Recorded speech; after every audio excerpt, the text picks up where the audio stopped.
Hallo ihr lieben Kreativen, herzlich willkommen auf meinem Kanal Mellies Moments und herzlich willkommen in meiner kreativen Welt und eine Muttertagskarte jetzt nochmal im letzten Zyklus, einen Tag vor Muttertag, machen wir nochmal eine Muttertagskarte.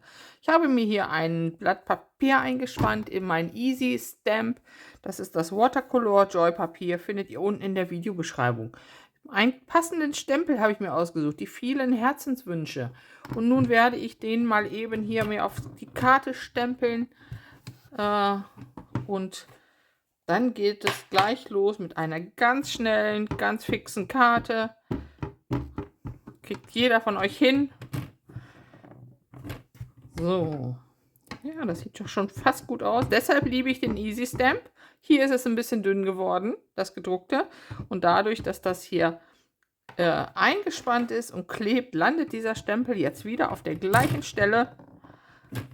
Und dann ist unsere Schrift richtig toll geworden und nichts verwackelt und nichts verrutscht.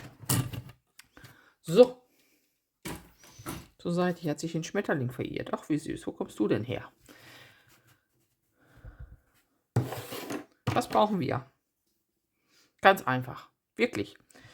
Ich mache hier mal so zwei Töpfchen, zwei Gefäße. Sucht euch Formen aus, die ihr mögt, die euch gefallen. Ja, ich mache hier jetzt mal so einen kleinen, rundlichen Topf hin.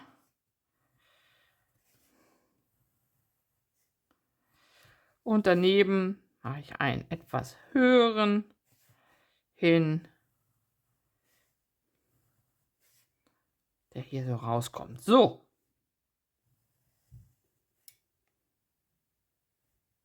Ein bisschen breiter machen. Ein Blumentopf, ein runder Topf. Wunderbar. Radiergummi wäre auch noch gut.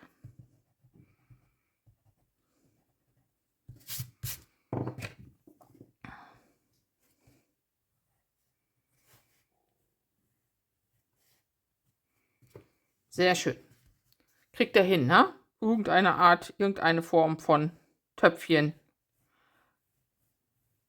Lässt sich doch bestimmt machen. So ein bisschen versetzt und gut ist. Ja, und darin wollen wir ein paar Blumen machen. Und da machen wir natürlich ein paar Herzblumen. Ich weiche mir hier mal meine Farben an. Auch da schaut gerne unten in die Videobeschreibung. Ich habe hier die Farben von Victoria von VH Aquarell. Unten findet ihr den Link zu ihrem Shop. Farben auf Honigbasis. Und ich habe hier noch meine Paul Rubens Farben daneben stehen. Und ich bediene mich immer kreuz und quer aus diesen Kästen, je nachdem, welche Farbe mir ganz gut gefällt. Und wir machen jetzt einfach Herzchenblumen. Und zwar male ich jetzt hier einfach mal ein Herz hinein. Wer das nicht freihand kann, malt das gerne vor. Gar kein Problem.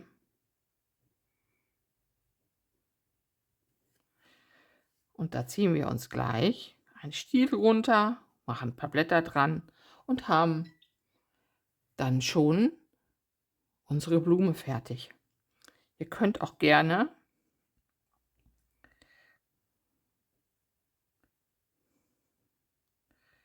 so eine Herzchenblume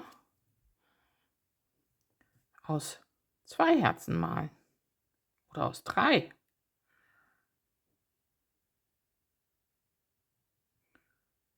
Oder so, das ist auch nett. Also nur ein Herz und nochmal so ein paar kleine Petals hier dran. Würde ich euch empfehlen, diese größeren nach unten zu malen, so ein bisschen. Ne? Also nicht hier unbedingt die großen nach oben und hier unten die kleinen Blumen aufgrund der Verteilung der Schwere. Einfach wäre das ganz, ganz schön. Jetzt mache ich hier aber trotzdem noch mal eine. Oh, das Lila ist immer so dunkel. Meine Herren. Also eigentlich ist es lila. Aber das ist so dunkel, dass man es nicht erkennt. Ich nehme noch mal so ein bisschen Farbe raus. Mal schauen, ob es dann besser wird. Ja, da kommt jetzt der lila Farbton. Da mache ich jetzt mal eine Herzchenblume. Können sich auch hier unten treffen, dann läuft die Farbe noch so ein bisschen ineinander.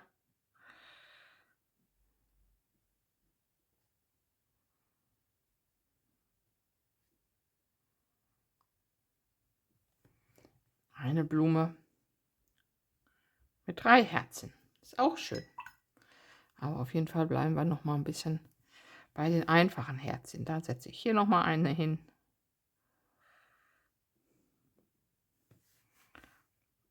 Und hier.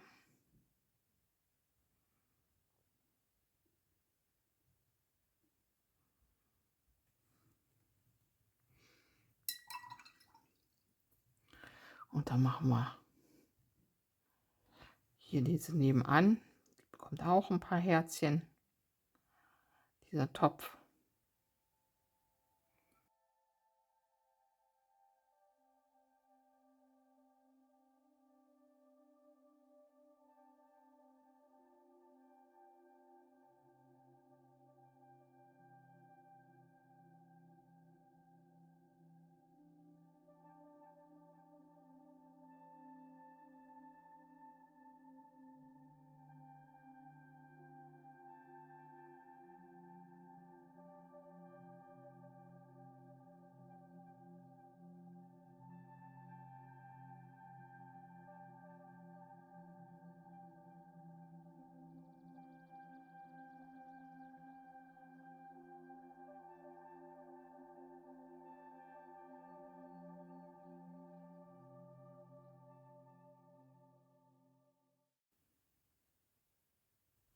So, ihr verteilt einfach ein paar Herzchen, als ob es Blumen sind, ja? Und die müssen jetzt erst mal kurz trocknen, bevor wir dann mit dem Grün weitermachen. Aber in der Zeit kann ich schon mal den einen und den anderen Topf da unten anmalen. Zumindest schon mal hier den einen. Der bekommt eine schöne hellblaue Farbe.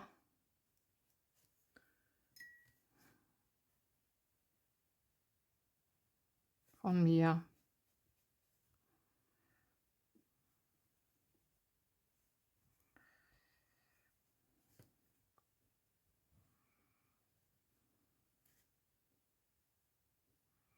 Dann gucken wir den gleich noch mit ein paar Mustern verzieren.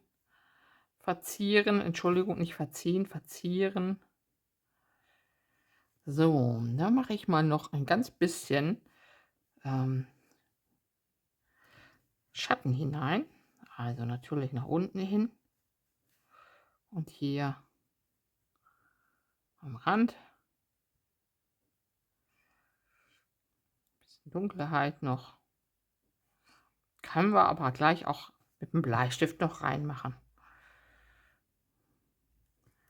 Gut. So, das muss jetzt mal kurz trocknen, weil ich mir sonst alles ineinander laufen lasse und das möchte ich nicht. Deshalb warten wir da jetzt mal einen kleinen Augenblick. So, dann geht es mal weiter. Machen wir noch den zweiten Topf hier. Er kriegt so klassische Tontopffarbe. Ich kriege das mal so ein bisschen schräg, dann kann ich das leichter malen. Ja, hier muss ich jetzt so ein bisschen um die Herzen herum malen. Aber das kriege ich auch hin.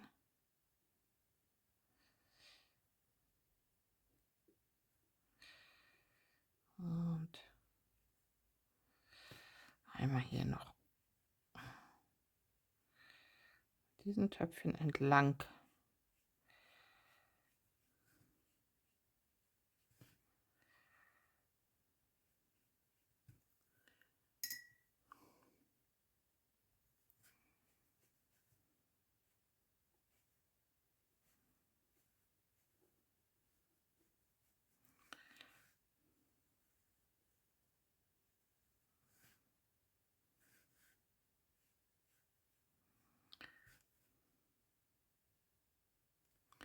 So, und auch hier steht der Topf vor dem anderen Topf und daher ist es hier hinter ein bisschen dunkler natürlich.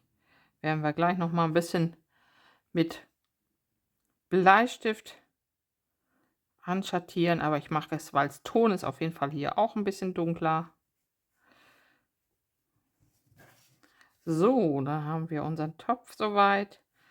Können wir dann noch ein bisschen verzieren später. Wo es auch dunkler ist, ist hier unterhalb der Kante.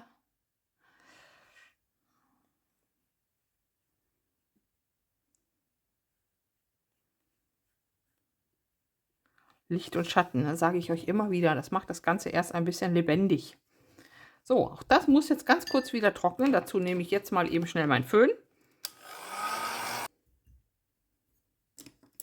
So, und nun müssen diese ganzen wunderschönen Herzchenblumen noch Stängel bekommen. Ich nehme dafür meinen Schriftenpinsel. Das ist so der feinste, den ich habe, von Bösner. Da gibt es sicherlich noch feinere Pinsel, aber bei mir ist das der allerfeinste. Da kann ich ganz, ganz tolle dünne Linien machen. Wer das nicht kann mit einem Pinsel, nimmt einfach einen Feinliner. Ne? Guck mal, da hätte ich auch passende Farben, die sind noch dünner. Da verwischt er auf jeden Fall nichts mit. Aber ich krieg's mit dem Pinsel hin. So, und jetzt ziehe ich hier erstmal diese ganzen wunderschönen Blümchen, kriegen einen Stängel nach unten. Ein bisschen geschwungen ruhig. Guckt, dass ihr hier immer genau hinter den Blüten lang lauft. Und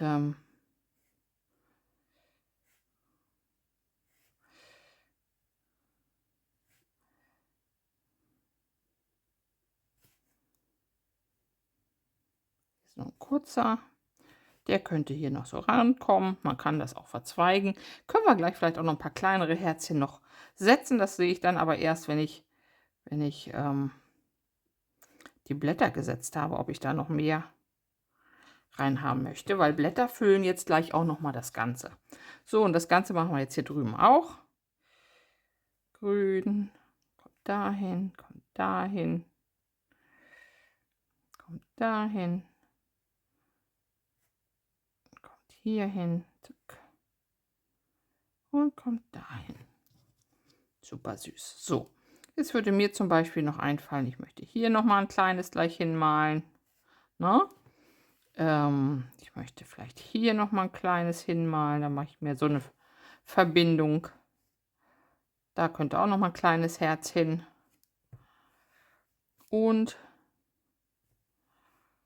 ja, hier vielleicht auch noch mal. Dann wird es so ein bisschen luftiger jetzt. Könnt auch die Herzen hier so ein bisschen über die Kante hängen lassen. Und da noch mal und da noch mal eins hin.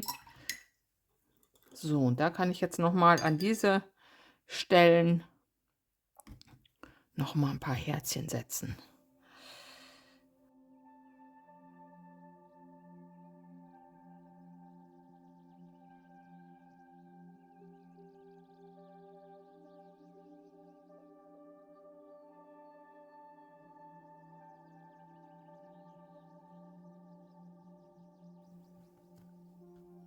Süß. Ach, wir könnten auch noch mal einfach hier so ein Herz hinmalen, hier unten, was hier so ein bisschen hier am Topf lehnt. Oh, das ist auch schön. Ein kleiner Hingucker da unten. So, und jetzt bekommen die Blätter, die Stängel noch Blätter. Und auch da könnt ihr, wenn ihr möchtet, das in Herzchenform malen. Lasst an den Blättern gerne auch mal so einen kleinen hellen Lichtpunkt.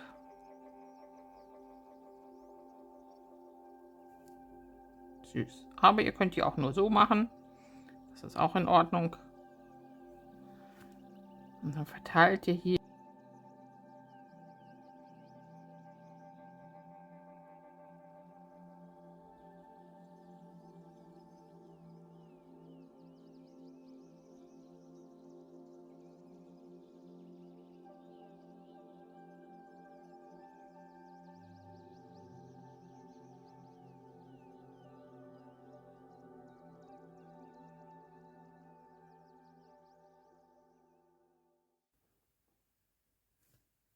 Super.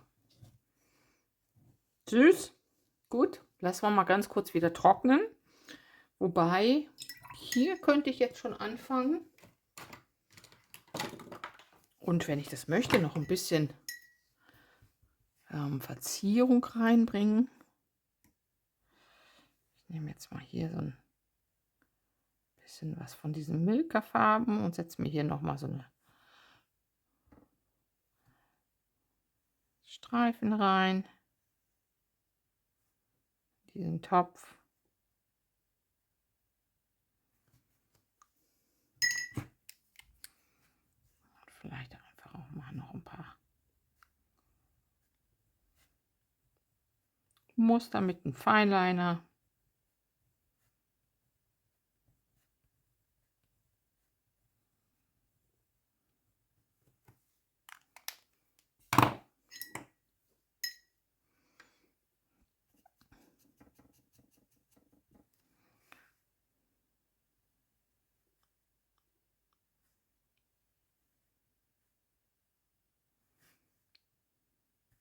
Die lasse ich nur da oben, glaube ich.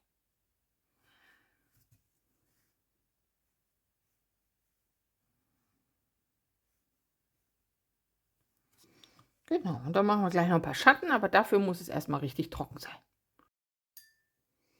So, wir brauchen noch ein bisschen was, worauf diese Töpfe stehen.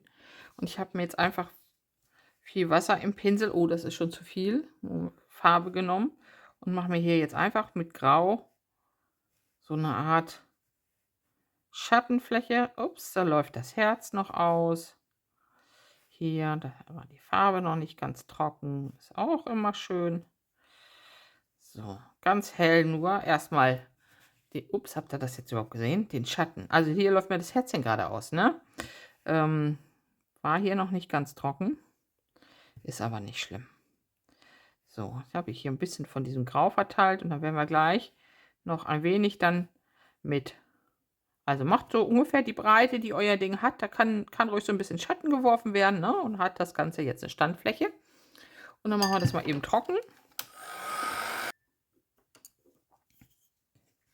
So, und ich setze jetzt noch ein paar Schatten rein. Ich nehme mir einen Bleistift, nehmt einen weichen Bleistift oder nehmt gerne auch einen Buntstift. Das bleibt euch überlassen. Und hier, wo jetzt auf jeden Fall noch ein bisschen mehr Schatten ist, setze ich was runter. Hier, wie gesagt, macht der Topf im Hintergrund, wirft noch den Schatten. Und hier drunter, unter diesem Topfrand, ist es meistens auch ein bisschen dunkler. Und dann nehme ich mir diesen Papierradierer und verwische das. Und dann kriege ich hier wunderbar Tiefe rein in mein Bild. Guckt euch das an, das sieht doch aus, wirklich jetzt, als ob es da rumsteht und beschattet wird. Genau, hier können wir auch noch mal so ein bisschen Schatten hier um den Topf rum machen. Da hinten, ne? Da könnte noch so eine Kante hin. Sehr gut.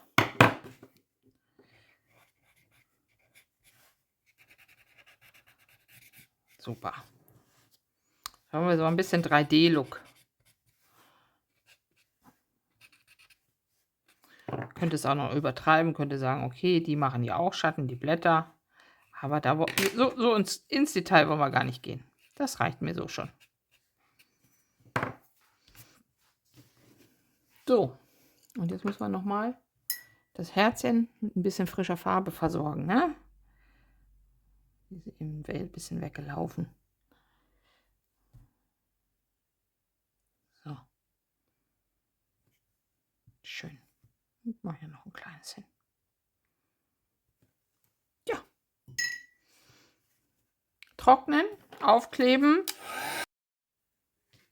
So, ich habe mich jetzt tatsächlich gegen lila, rosa, rot entschieden, aber hier ist dieses wunderschöne Blau und da passt hier genau diese Karte zu. Ja, und deshalb klebe ich die jetzt da mal auf. Ich mache das ganz einfach. Ich habe immer einen Prittstift. Mit dem gehe ich hier über die große Fläche. Ihr könnt auch doppelseitiges Klebeband nehmen. Das gibt es in dünn. Das sollte nicht passieren, dass man hier verschmiert. Ich muss jetzt ein bisschen aufpassen. So. Doppelseitiges Klebeband könnt ihr gerne nehmen. Das geht auch ganz gut. Ne? Das gibt es auf so einer kleinen Rolle. Was Sag mal, was ist denn hier heute los? Es läuft ja hier an allen Ecken und Enden raus.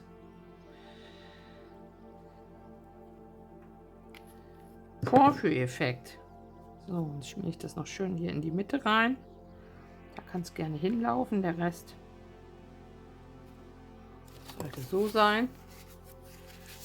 So, und jetzt muss man natürlich gucken, dass wir hier gleich kein Kleber haben, wo wir die Karte hinlegen, ne?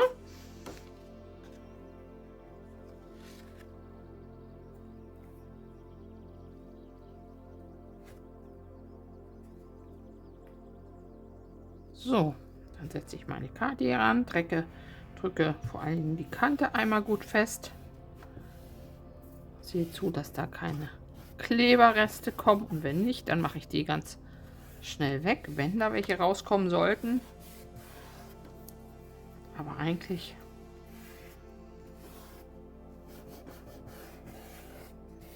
geht das so ganz gut. So, nochmal von innen.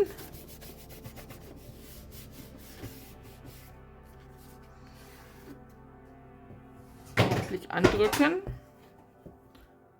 So, und damit ihr es jetzt besser sehen könnt, zeige ich euch jetzt hier nochmal das gute Stück. Ich mache es euch nochmal ein bisschen größer. Fix gemacht. Ich wünsche euch ganz viel Spaß beim Nachmachen. Wenn euch dieses Video gefallen hat, lasst mir gerne einen Daumen da, abonniert meinen Kanal und wir sehen uns in der nächsten Woche wieder. Und ich sehe mal zu, dass es dann weitergeht mit den kleinen Tierchen, ne? Die Schritt-für-Schritt-Anleitung. Bis dahin, macht's gut, eure Melanie.